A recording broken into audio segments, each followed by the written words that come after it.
Dans la famille Nasseri, on demande le père, incontournable Daniel dans la saga Taxi dont le premier volet est diffusé ce 20 octobre sur TMC, mais il y a aussi le fils.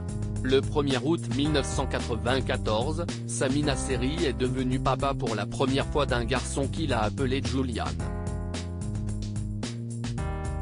Le garçon a d'ailleurs tout hérité de son père. À 28 ans, il ressemble à s'y méprendre à son célèbre papa, regard franc et azur, mâchoire bien dessinée, les similitudes ne trompent pas. Mais il n'y a pas que d'un point de vue physique que Julian est la copie conforme de son papa. À l'image du patriarche, Julian Nasseri s'est forgé un début de carrière sur les écrans. Comme l'indique son CV de l'agence Arc-en-Ciel, le jeune comédien a participé à plusieurs courts-métrages mais a surtout pris part à plusieurs aventures au cinéma. CST en 1998 qu'il a débuté dans Petit Ben d'Ismaël Ferrouki avant de décrocher un rôle dans Une pour toutes de Claude Lelouch, Là-bas mon pays d'Alexandre Arcadie et La mentale de Samuel Boursignac avant un sacré clin d'œil à son père.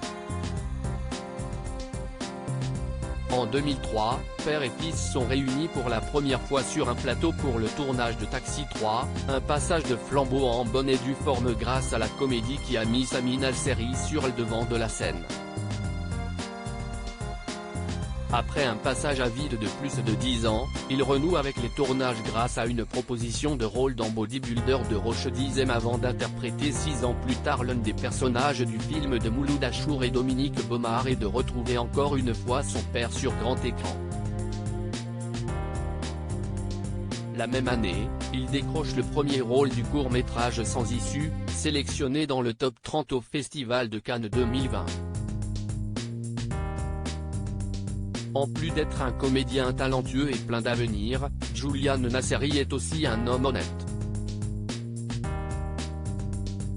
En 2014, le fils de Sami Nasseri était entendu par la police après avoir réussi une tâche très courageuse, celle de rattraper un chauffard fuyant ses responsabilités et le remettre entre les mains de la police. Si les autorités n'étaient pas peu fiers du héros, ce dernier a fini par leur avouer qu'il avait perdu son permis de conduire. Un détail que la police a apprécié, il aurait pu se taire. Il s'est rendu lui-même. CST plutôt un bon gamin. On a dû le rassurer. Ce jeune homme donne une autre image que son père. Ou comment sauver l'honneur de la famille.